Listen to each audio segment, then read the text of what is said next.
আসসালামু আলাইকুম। আসসালাম ওয়া রাহমাতুল্লাহ। বিসমিল্লাহির রহমানির রহিম।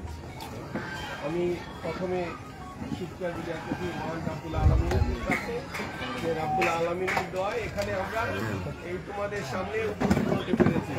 শুকরিয়া গুজার করি আলহামদুলিল্লাহ। সাথে সাথে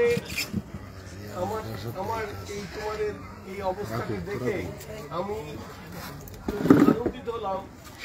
এই তোমরা কোরআনের পাখি, কি কোরআনের পাখি। রব্বুল আলামিন যখন কোরআন পাঠিয়েছেন, কোরআন যখন নাজিল হয়েছিল, তখন এই তোমাদের মতো বাচ্চা শিশুরাই ওই সময় কোরআনটা মুখস্থ করে এই আমাদের কাছ পর্যন্ত এসেছে। সারা পৃথিবীর কোরআন শরীফের মধ্যে এই যে খাতাপত্র টাইপ করে যা লেখা আছে, সেইটা যদি ধ্বংস হয়ে যায়, আল্লাহর রহমতে এই যে তোমরা যারা আছো, তোমরা কোরআনের প্রতিনিধিত্ব করবে। আর ঘরে ঘরে গিয়ে এই যে হুজুরা যেই শ্রবণ করায়, যা বলে, যা শিখায়, এইটা বাড়িতে গিয়ে কার্যকরী করলে এই হুজুরদের কষ্ট এবং ইহকাল এবং পরকালের জন্য প্রয়োজন হয়, তাই না?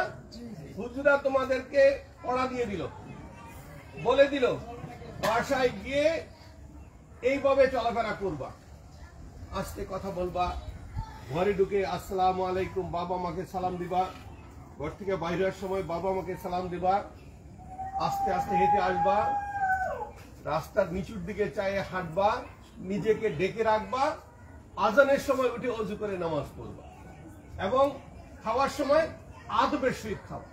খাওয়ার সময় কোনো কথা বলা যাবে না। নিয়ম কানুনগুলি মেনে চলার জন্যই তো হুজুরা তোমাদেরকে এই কথাগুলি বলে।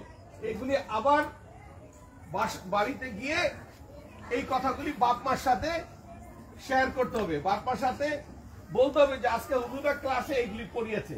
তাইলে কারো বাপ মা যদি কোনো কারণে, কাজের ব্যস্ততার কারণে নামাজ না পড়ে পাঁচ ওয়াক্ত, তখন হুজুরা যে কথাগুলি বলে দিবে, তোমরা বাবা মার সাথে এই কথাগুলি বলার কারণে ওই তোমার বাবা মা হয়তো পাঁচ ওয়াক্ত নামাজ পড়া শুরু করে দিল। আমার ছোট্ট বাচ্চাটা মাদ্রাসায় গিয়ে হুজুরদের কথাগুলি এসে আমাদের কাছে পুছিয়েছে, আমার শিশু বাচ্চাটা, আমি ওর কথায় আল্লাহ রহমতে নামাজ শুরু করে দিলাম। দেখা যাবে এই যে তোমাদের পরিশ্রম, হুজুরদের পরিশ্রম রব্বুল আলামিনের দরবারে কবুল হয়ে যাবে, এবং যার কারণে তোমাদের পরিবারের যারা পৃথিবী থেকে বিদায় হয়ে গিয়েছে, যারা মরে গিয়েছে, তাদেরকে জান্নাতবাসী করতে পারে যে আমার বংশের এরকম একটা মেয়ে এই মাদ্রাসায় কোরআনে হাফেজ হতে যাচ্ছে, এবং সে এই হুজুরদের কাছ থেকে যে বক্তব্যগুলি শুনছে, সে বক্তব্যগুলি শুনেছে, বাসায় সেটা কার্যকর করছে। ঠিক আছে?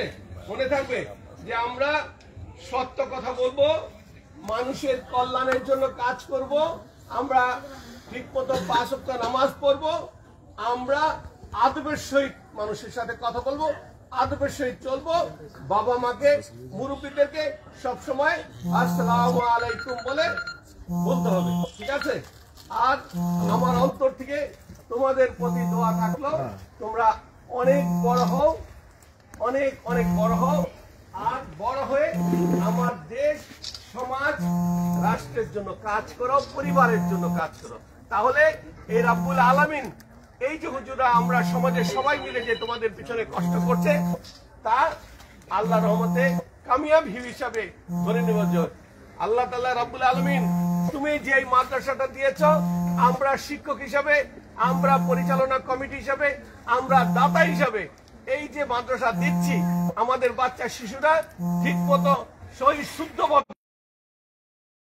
গ্রহণ করছে এবং তা কার্যকর করছে, তাতে রব্বুল আলামিনও খুশি হবে।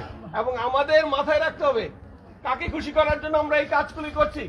আল্লাহকে। আল্লাহকে আমাদের মাথায় রাখতে হবে।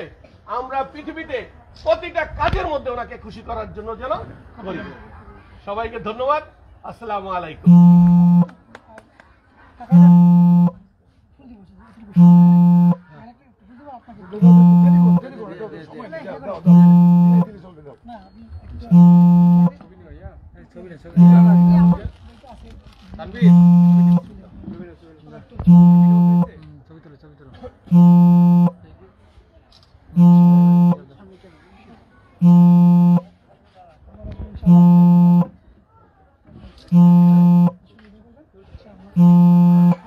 নির্বাচনের ইয়ে ছিল আসলে